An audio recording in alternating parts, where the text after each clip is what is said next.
Hello friends, Ladki Bahin योजना ही योजना महाराष्ट्राची फार महत्त्वाकांक्षी योजना होती। या योजनेचा मुख्य उद्देशच असा होता की ज्या काही लाडक्या बहिणी आहेत ज्यांना म्हणजे डे टू डे लाईफमध्ये फार पैशांसाठी स्ट्रगल करावा लागत आहेत, विधवा महिला आहेत, त्यामध्ये नवऱ्यानं सोडून दिलेल्या महिला आहेत, त्यानंतर अनेक संकटांनी पाखडलेल्या महिला आहेत, त्यांचं सक्षमीकरण म्हणून सरकारनं लाडकी बहीण योजना चालू केलेली होती।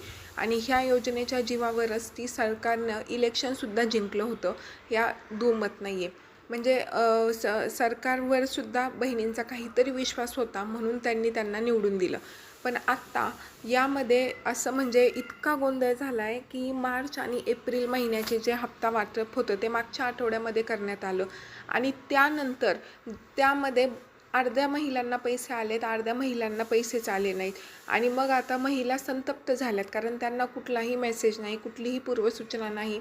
KYC अपडेट आहे, DBT माध्यम पण त्यांचं चालू आहे, सर्व कागदपत्र बरोबर आहे, निकषांमध्ये बसत आहेत, तरीसुद्धा योजना बंद का झाली? आपल्याला 2 महिन्यांचे आपल्यालाच का पैसे आले नाहीत, असा त्यांचा संभ्रम। यासाठी त्या जिल्हा अधिकारी कार्यालयासमोर सुद्धा गेल्या, बालविकास कल्याण खात्यांच्या ऑफिसेस जे असतात तिथे सुद्धा गेल्या आणि तिथं त्यांनी विचारलं की आमची KYC बरोबर आहे का, असं आहे का, तसं आहे। जळगावमधनं ही बातमी आहे की जिल्हाधिकारी साहेबांनी सांगितलं की तुमच्या KYCची प्रक्रिया सध्या बंद आहे, ऑनलाईनसुद्धा बंद आहे, ऑफलाईनसुद्धा बंद आहे। सरकारकडनं असले कुठलेच निर्देश काढण्यात आलेले नाहीत की KYC अपडेट करा, त्यामुळे तुम्ही इकडं तिकडं पळू नका।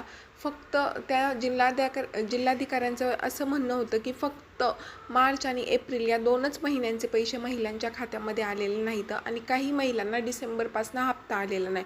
त्यामध्ये त्यांचं असं म्हणणं होतं की 31 डिसेंबर ही जी आहे ती KYC करण्यासाठीची शेवटची तारीख होती आणि त्यानंतर ज्या पात्र महिला आहेत त्यांना रेग्युलरली हप्ते आलेत, म्हणजेच फेब्रुवारी महिन्यामध्ये हप्ता आला आहे। ज्या महिलांना फेब्रुवारी महिन्यामध्ये हप्ता आला आहे त्यांना मार्च आणि एप्रिलचा सुद्धा नक्की येईल, असं सुद्धा आश्वासन त्यावेळेस त्यांनी दिलं। आणि त्यामध्ये म्हणताना म्हणजे असं सुद्धा आहे की निधी जो आहे तो तुटका अपुरा निधी सरकारकडं आहे, हे सुद्धा याच्या मागचं कारण हे काहींच्या बोलण्यातनं येते की सरकारकडे सध्या निधी नाही आहे आणि त्याचमुळे ज्या उरलेल्या लाडक्या बहिणी आहेत त्यांचे हप्ता वितरण झालेला नाही। आता कसं असतं, एखादी गोष्ट झाली तर त्याच्याकडे बघण्याचा दृष्टिकोन वेगवेगळ्या लोकांचा वेगवेगळा असतो। आता याच्यातनं आणखी एक गोष्ट समोर येते की सरकारनं जातीभेद केला आहे पैसे ह्या वेळेचा हप्ता वितरण करताना। आत्तापर्यंत सरकारने असं केलं नव्हतं, ह्यावेळेसही सरकार असं करणार नाही।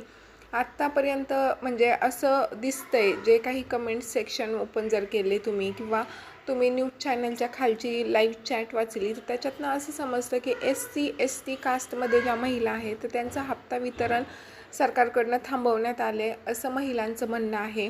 त्या लोकांना हप्ता दिलेला नाही आहे, बाकीच्या प्रवर्गातील महिलांना हप्ता मिळालेला आहे।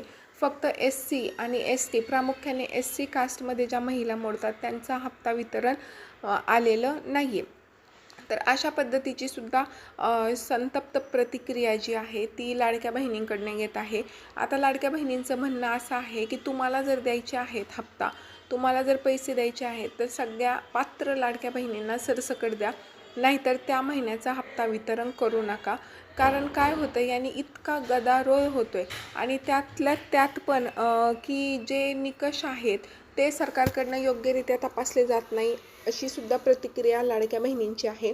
कारण बऱ्याचशा अशा पात्र महिला आहेत ज्यांना हप्ता आलेला नाही आहे। आता हा हप्ता आलेला नाही आहे याचा अर्थ त्या अपात्र झाल्यात आणि त्यांना इथून पुढचे हप्ते येणार नाही असं होणार नाही आहे। नक्कीच सरकारपर्यंत हे म्हणणं गेलेलं आहे, हे प्रकरण गेलेलं आहे आणि याच्यावर सरकार निश्चितच चांगल्या स्वरूपाची काहीतरी कारवाई जी आहे ती करेल।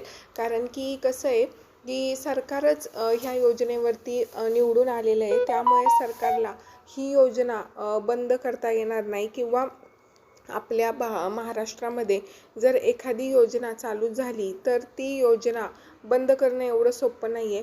हा फक्त एवढं होऊ शकतं की जे काही हे आहेत निकष आहेत ते आणखी कठोरात कठोर करण्यात येतील आणि ज्या पात्र महिला आहेत त्यांनाच फक्त याच्यातनं हप्ता वितरण जे आहे ते होईल आणि ज्या अपात्र महिला आहेत तर त्यांना या योजनेमधनं वगळण्यात येईल।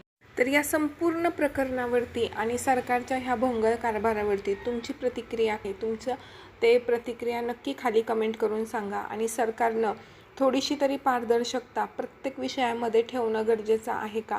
आणि सरकार आत्ता समजा आपण जे युवा आहेत, यूथ आहेत, यांना सरकारचं डोकं खरंच ठिकाण्यावर आणण्याची गरज तुम्हाला वाटते आहे का? या सगळ्यांवर तुमचं काय मन आहे आणि प्रतिक्रिया आहे ती खाली कमेंट करून नक्कीच सांगा. आणि तुम्ही सरकारच्या असल्या गोष्टींवरती किंवा असल्या नाही का म्हणजे सिरियसनेस नसलेल्या गोष्टींवरती खुश आहात का, ते पण खाली तुमची प्रतिक्रिया नक्की सांगा. आणि लाडक्या बहिणी ज्या पात्र आहेत, ज्यांना म्हणजे मी वारंवार सांगते, ज्यांना फेब्रुवारी महिन्याचा हप्ता मिळालेला आहे त्यांना पुढील हप्तेसुद्धा नक्कीच मिळतील. त्यामुळे प्लीज काळजी करू नका, कारण सरकारला असं इतक्या लाडक्या बहिणींना वगळून चालणार नाही. त्यांनासुद्धा सरकार चालवायचं आहे आणि आपणच त्यांना निवडून देत असतो. त्यामुळं काही टेन्शन घेऊ नका. थँक्यू, धन्यवाद.